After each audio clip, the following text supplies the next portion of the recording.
Do you feel a shiver up your spine from fear? Yes, it's another story from the Nightshade diary.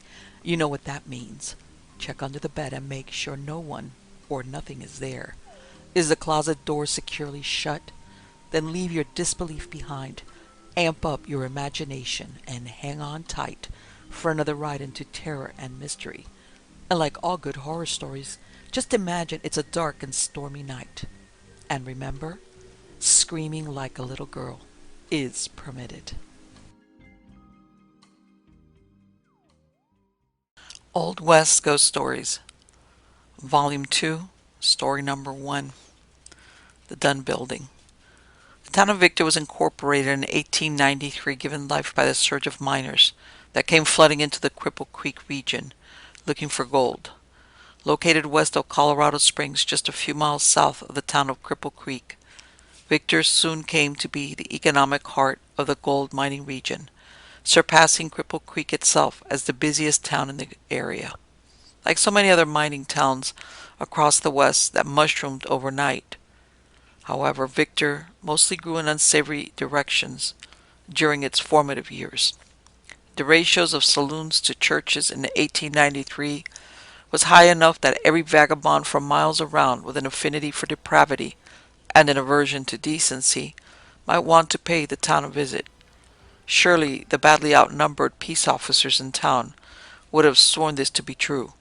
In 1893, the streets of Victor were crawling with every sort of bad man that there was in the West: gamblers, gunfighters, murderers, madmen, bushwhackers, wolfers, conmen, and amongst these all miners, all armed, all inebriated, and all congregating in the smoky saloons that made a brisk trade off their vices.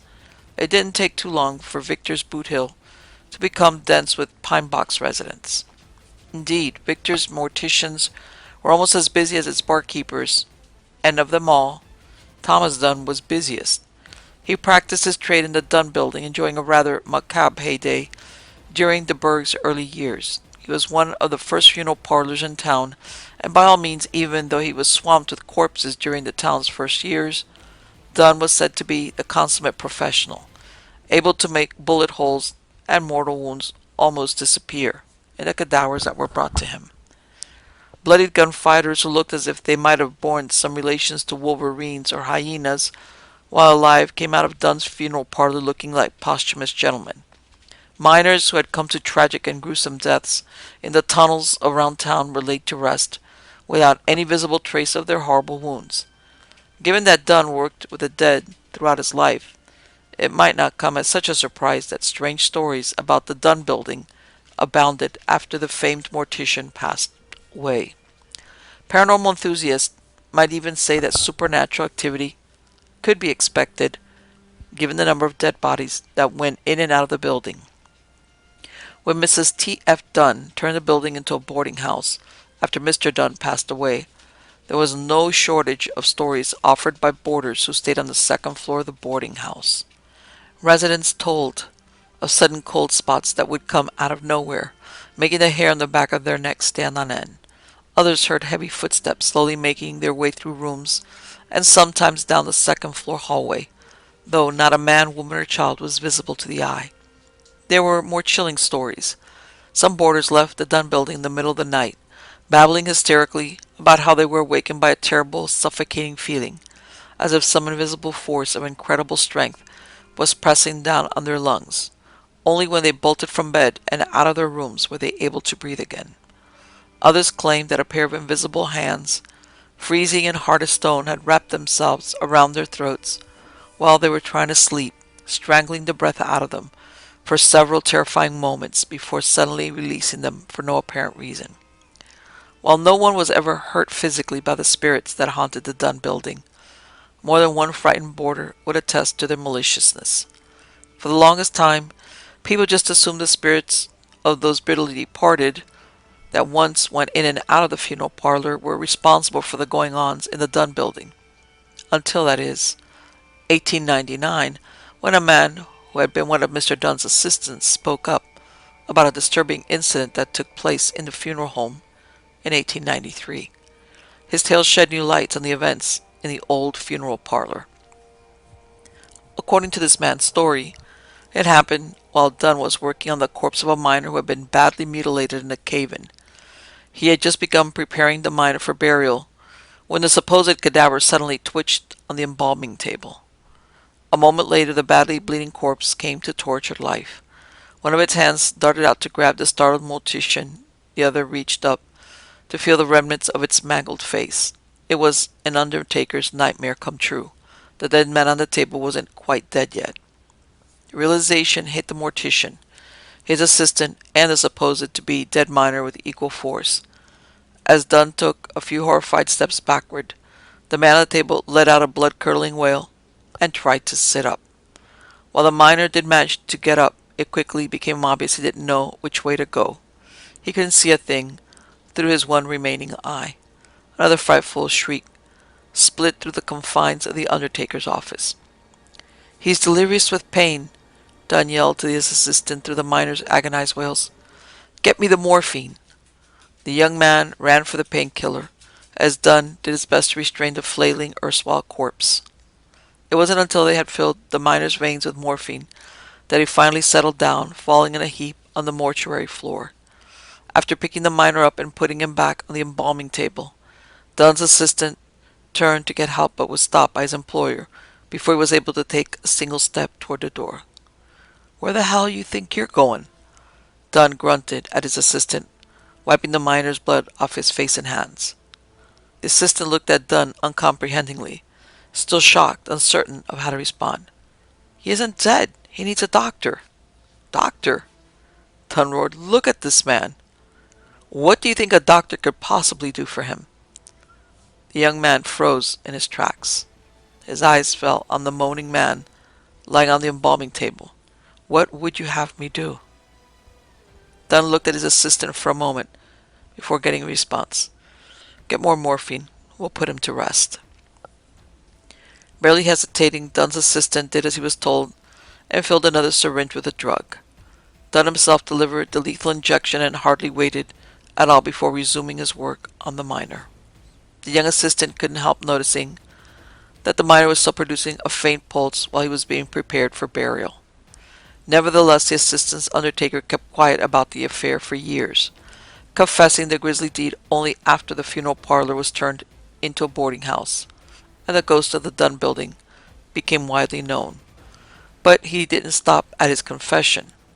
He also told Mrs. Dunn that ever since the miner was put to death, strange things began to happen at the funeral parlor. The undertaker and his assistant became conscious of an intangible presence, malevolent and unseen, that wandered through the building. Sometimes they could hear him, his footsteps making their way across the second floor when they knew they were the only two living people in the building.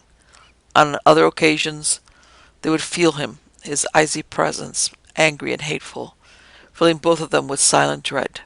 As soon as Mr. Dunn died, his assistant quit the business and never once ventured back into the Dunn building, though it seems the spirit of the angry miner enjoyed no such luxury. The legend of the Dunn building is one of those stories that refuses to die, told and retold generation after generation. To this day, psychics and paranormal investigators who have investigated the building in Victor will adamantly state that a malevolent spirit still drifts through the old building's halls, just as angry as he ever was, perhaps convinced that he may have been saved if someone put him in front of a doctor instead of a mortician so many years ago. Tombstone. Few places west of the 100th meridian better deserve the American drive to make a buck like the town of Tombstone. On a sunburned stretch of Arizona dirt in the San Pedro Hills, less than 20 miles from the Mexican border, Tombstone was founded in 1877 by a man named Ed Shefflin, a foolhardy fortune hunter who stumbled upon a silver vein in a barren middle of nowhere. He named his claim the Tombstone, to spite his detractors who joked that the only thing he would find in the Arizona desert was his own grave. The silver strike made Shefflin a millionaire, and thousands of prospectors, hoping to emulate his success, rushed into the region. So it was that the town of Tombstone practically sprung up overnight, turning the recently naked region into a beehive of activity. or maybe hornet's nest would be a better description. The drama of Tombstone's heyday made an indelible mark on the cultural landscape of the American West. Indeed, of all the Western boomtowns that took shape in the 19th century, it was Tombstone that would come to be celebrated as the embodiment of the freewheeling opportunism and violent confrontation that so often defined the Old West. There were cowboys making their living off livestock in the surrounding countryside. There were miners burrowing deep into their dark pits for silver. And there were the denizens of the town of Tombstone itself, who provided all the usual frontier amenities to the rough laborers flooding into the region. Saloons, vaudeville houses, brothels, and jailhouses. Cowboys, miners, gamblers, prostitutes, barkeepers, outlaws, and lawmen. By 1898, over 10,000 people lived in this frontier town. Thousands of individuals who came from all corners of the globe in search of the same thing: money. Some of these fortune hunters were more famous than others. As countless written pages and mile upon mile of celluloid film will attest, men such as Virgil, Morgan, and Wyatt Earp, Doc Holliday, and Ike Clanton are in no danger of being forgotten. Surely, the bloody vendetta between the Earps and the Clanton has shot Tombstone into legend. But Tombstone didn't become what it was solely through the misadventures of a small group of six-gun luminaries. The town's infamous lawlessness was created one bottle of whiskey at a time, with every frustrated miner that finished a long day of grueling and fruitless labor, with every hard-earned dollar lost in one of the saloons, with every insult, real or imagined, directed at another armed young man far too jealous of his honor. Simply put, Tombstone suffered from too many men with too many guns drinking too much booze, and its reputation as one of the wildest burgs in an already too wild west was built on the bedlam these young men made. The Birdcage Theater. If Tombstone truly was the most devilish town in the West, then the Birdcage Theater was its belly. The notorious theater was established in 1881 and kept its doors open until 1889, when flooded mines and plummeting silver prices reduced Tombstone to a virtual ghost town. During the 9 years it was open, the Birdcage Theater was generally acknowledged as the epicenter of madness in Tombstone. In 1882, the New York Times described the vaudeville house as the wildest, wickedest night spot between Basin City and the Barbary Coast. Every night, countless booze-soaked dramas would play themselves out in the gaslit confines of the lively theater. A South gunslinger would glare at a long-hated rival from behind a hand of cards at his right hand slowly fell to the shooting iron at his hip. A lovesick miner would be trying his best to convince one of the house's prostitutes that she should leave her life of sin and join him on his claim as his wife. A disbelieving man would win a small fortune in a single game of faro, while another card player a few tables over watched in despair as he lost a year of his earnings with one misplaced bet. And in the 14 curtain cribs hanging over all of this, ladies of the night plied their immoral trade. Emotions ran high in the Birdcage Theater, and more than one festering resentment boiled over into violence. There are over 140 bullet holes in the walls and ceilings of the theater, caused by the 16 gunfights that were said to take place there. It might not come as such a surprise, then, that the Birdcage Theater is considered one of the most haunted places in town. Today the Birdcage is a museum, offering an immaculately preserved exhibition of Tombstone's wilder years. Many would say that it offers so much more. The first accounts of strange happenings in the theater began shortly after it was reopened to the public in 1934. Closed since the last patron threw back his last glass of whiskey in 1889, the theater had been abandoned for nearly half a century. It quickly became apparent, however, that there were forces in the Birdcage unconcerned with the passage of time. While the first visitors to the old theater-turned-museum were treated to artifacts from what time past, many of these early Western enthusiasts were far more impressed by the bizarre and frightening phenomena occurring in the building. Early visitors were surprised to hear the sound of a distant party. Distant voices were singing old folk songs, boisterous peals of men's laughter, could be heard faintly, and a whiff of cigar smoke could be smelled on the air. Witnesses would head downstairs convinced that some sort of party was going on in the basement, but all they would find when they got there was the abandoned poker room. History's longest poker game was played in this room during the 1880s, running nonstop, so it's said, for 8 years, 5 months, and 3 days. The sound of distant revelry would stop the moment anyone opened the door to this room, though chilled witnesses would later swear that there was something intangibly eerie about the silent room and its occupied chairs, as if somehow invisible gamblers were still sitting on them, waiting for everyone to leave before they commenced their game. Others claimed to hear the sound of a woman singing faintly in one of the second-floor cribs overlooking the main room. The singing would grow clearer when witnesses ventured up to the second floor, but it would cease before anyone could get too close to any of the cribs. There were other reports as well. People spoke of hearing spur-jangling footsteps walking across the main room on the first floor when there was no one there. Sometimes the disembodied footsteps would come incredibly close to visitors, passing within mere inches of frazzled witnesses. But even then, the phantom presence would remain invisible to human eyes, or rather to some people's eyes, for there were also those who claimed to spot the purported phantom as he made his way across the birdcage's main room. He appeared as a semi-transparent figure in a black suit, wearing a big black cowboy hat on his head.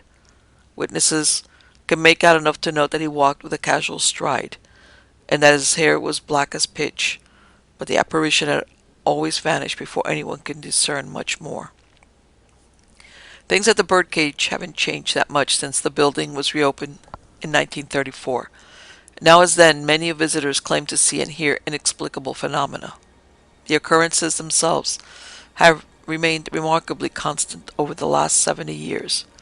For the most part, what was reported then is still reported today, giving the Birdcage Theater as much of an allure among supernatural enthusiasts as it has with history buffs. The theater has gotten a good deal of attention from paranormal societies, many of which have worked to clarify the phenomena there. According to some of these societies' investigation, the birdcage is every bit as haunted as its past might suggest.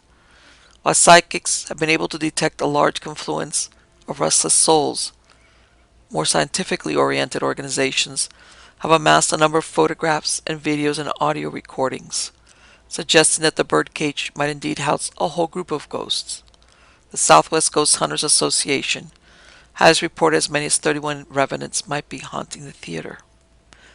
Angel Brandt, a gifted psychic who lives in Mesa, Arizona, doesn't dispute that there are real supernatural entities in the birdcage. There's a lot of ethereal energy in the building. Much of it comes from the objects on display, so many of which transmit the energy of their former owners. And then, of course, a lot of it comes from all the excitement and drama that took place there when it was open. Energy like that doesn't go away. That being said, Angel herself has only ever detected one specific spirit in the birdcage. The first time I felt his presence was when a good friend and I went to visit. We were walking up the backstage area on the main floor when we both smelled this really strong cigar odor. It was like there was someone right there smoking a big stinky cigar, but the only people in the area were my friend and I. The pair went back down to the main floor, where they saw the only person in the theater. We asked this man if he had been smoking a cigar, and he told us that he hadn't. So then we asked him to come up backstage, just to see if he'd smell the same thing. When the trio got back to the area, the cigar smell had completely dissipated, but whoever had been smoking it apparently was still there. Neither me nor my friend felt anything, but the guy that was there with us suddenly looked really surprised and sort of scared. We followed him back down to the main floor, where he told us that something backstage had been pushing him away by the chest. It was like there was someone there who didn't want him to be backstage. All three were mystified by the experience until Angel came up with an informative bit of history on the building. It turns out there used to be this stage manager who worked backstage, Angel explained. And during the birdcage's busiest time, his job was also to keep the men away from the dancing girls and the women who were in the cribs upstairs. Angel also discovered that this man was scarcely seen without a big, malodorous Mexican cigar jetting from his mouth. Angel is sure that they had encountered the spirit of the stage manager that day. It is fitting that this spirit, who had guarded so many female performers from the male audience when he was alive, would hold back the only male in the trio while allowing the two women to get by. It seems that even in the afterlife, the spirit of this resolute stage manager continues to do his job, keeping the rough rabble of male visitors away from the women. I sense that this man loved his job, Angel says. That's why he's there. He loves working at the birdcage so much that he hasn't been able to let go yet. The Haunted Bell Union Building. Karen's a person who enjoyed her stay in Tombstone, though she's more talkative than others who have gone and either worked there or visited. Currently, she lives in the state of Virginia, and Karen moved to Tombstone in 1992 after her family doctor told her the dry Arizona air would relieve her son's asthma. She ended up spending the next 3 years there making ends meet, waiting on tables at the Bell Union restaurant in the Bell Union building on 4th and Fremont. Returning home in 1995, Karen counts her experiences at the Bell Union among her most memorable during her stay in Tombstone. I hadn't been working in Bell Union for too long when I got wise to the strange things going on, Karen says. It happened one night after closing. Tracy, a friend and co-worker, was there with me. We were in the dining room, just about to start up our closing duties when it started. Karen and Tracy were busy moving chairs when the silverware on each and every table began to shake. At first, the carefully arranged cutlery moved with a barely perceptible vibration, but within a matter of minutes, every fork, knife, and spoon in the restaurant were jumping inches off the table, rattling in a frightful cacophony. Well, of course, we were terrified, she said, and without really thinking, both of us ran out of the dining room and into the kitchen. Whatever reprieve the pair were hoping to find there didn't last long. We weren't in the kitchen for more than a minute or two before the dishwasher door slammed shut and started running all by itself. We were both standing right there when it happened. We could see that there was no one in front of the dishwasher. That's when Karen and Tracy decided they'd had enough. The owners lived in the apartment at the back of the building, and the pair ran down the hall to the apartment entrance, banging on the door in frightened desperation. The owners weren't home, but the short time away from the Bell Union restaurant allowed the two women to collect their thoughts. Well, after a few minutes out in the hallway, me and Tracy got to laughing at ourselves. We talked about what had just happened and sort of convinced ourselves that we might have overreacted a little bit. They walked back carefully into the restaurant, where they saw that, though the dishwasher was still running, the dining room was totally quiet. Relieved that things seemed to have gotten back to normal, Karen and Tracy decided to get back to work. Well, we ended up not getting much done. She said we were just getting started when I told my companion that I was going to go and brew some coffee. The moment I said it, the coffee maker started all by itself. Water just started pouring out of the percolator. There was no pot underneath, and the water was overflowing onto the counter. Too frightened to stop the coffee machine or even put a pot underneath it, the pair bolted out the front door, locked it, and called it a night. The next morning, Karen expected to be in some trouble when she came into work, seeing as how she and Tracy had left the place in a mess the night before. Both owners, Jim and Dave, were there when I got to work the next day, cleaning the place up. I was surprised at how good they were taking it, but I was much more surprised at their reaction when I told them what happened the night before. So, Jim said, laughing, "You've met Charlie?"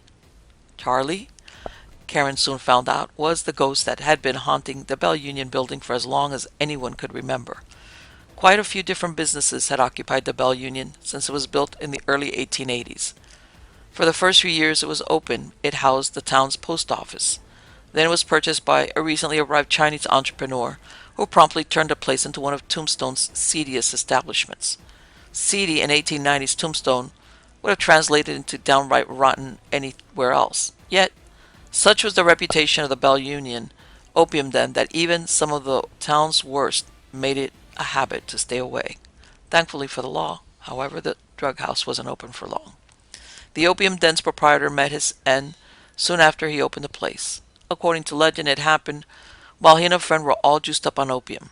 Someone got the idea that a knife throwing contest would be a lot of fun. an idea that found the two opium-addled men in complete agreement. One thing led to another, and then all the time it took for a knife to fly across the room, the Bell Union's owner found himself on the floor with a Bowie knife jutting from his chest. He would be dead before the opium in his bloodstream wore off.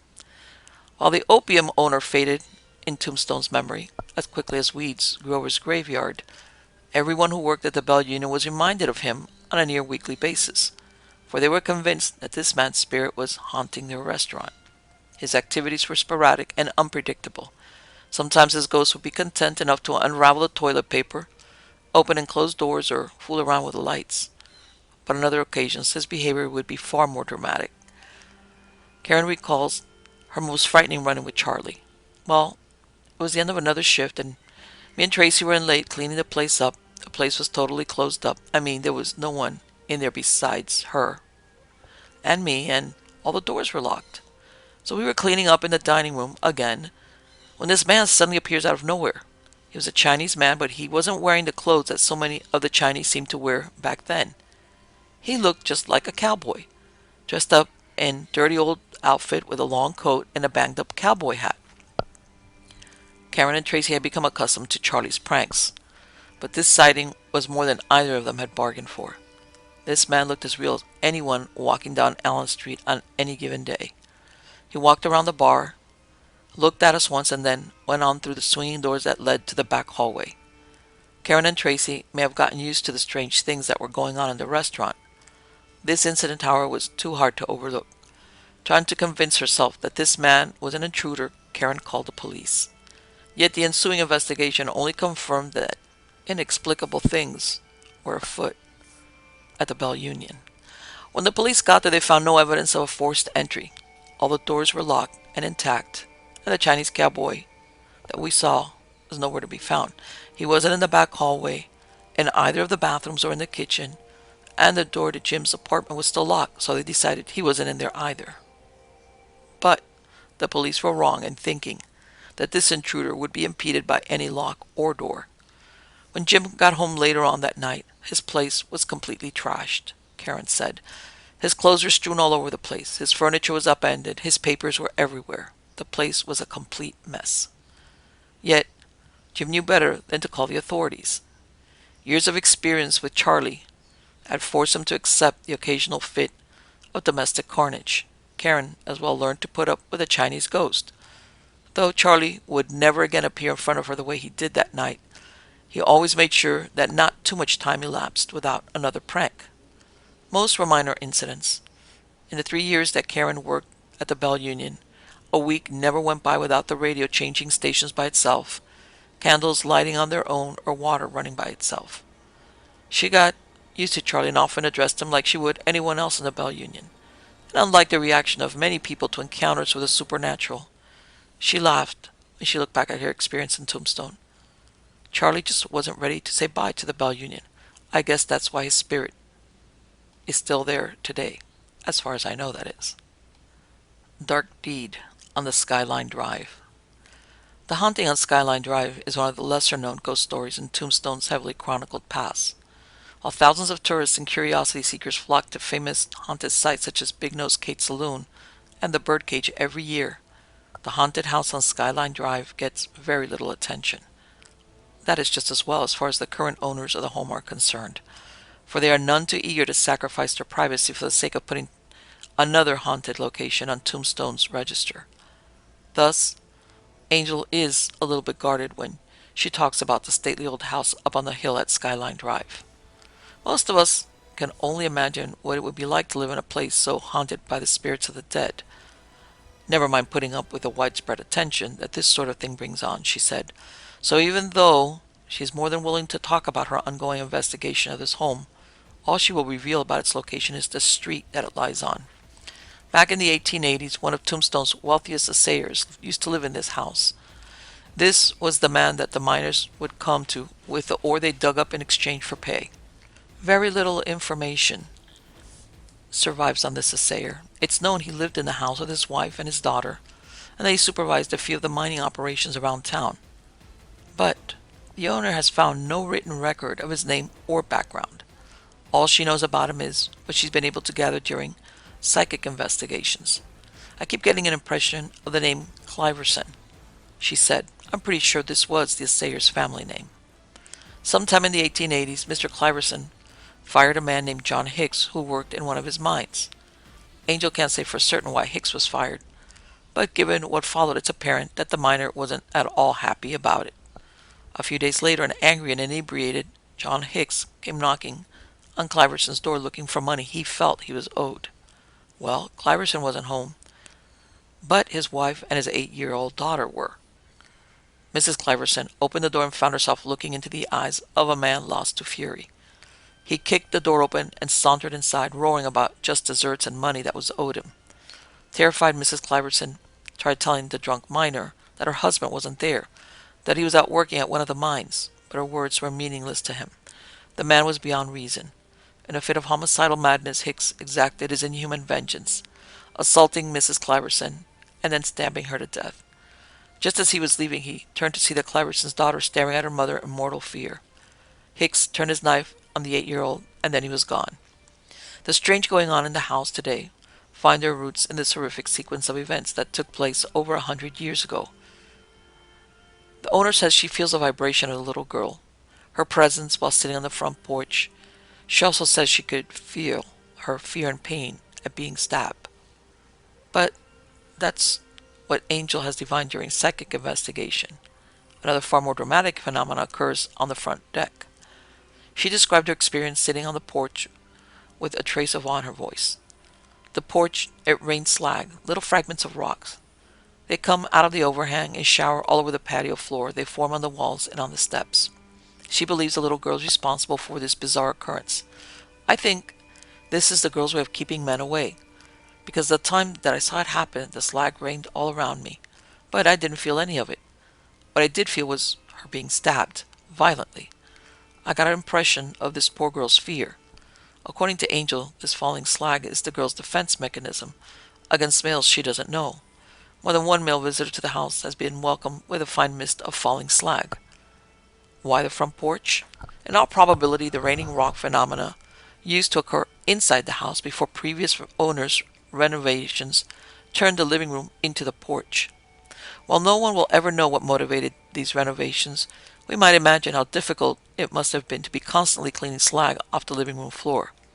Could it be the residents of the house made the living room into a porch to keep the mysterious rocks from collecting inside?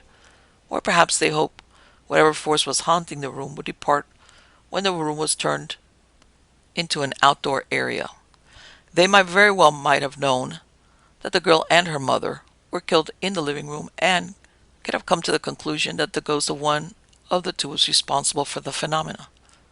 If so, they would quickly learn that all they solved with the renovations was their cleaning problem, for the spirit of the girl continues to rain down slag on the same part of the house where she met her end, continuing on perhaps for as long as her ghost continues to relive the last brutal moments of her short life.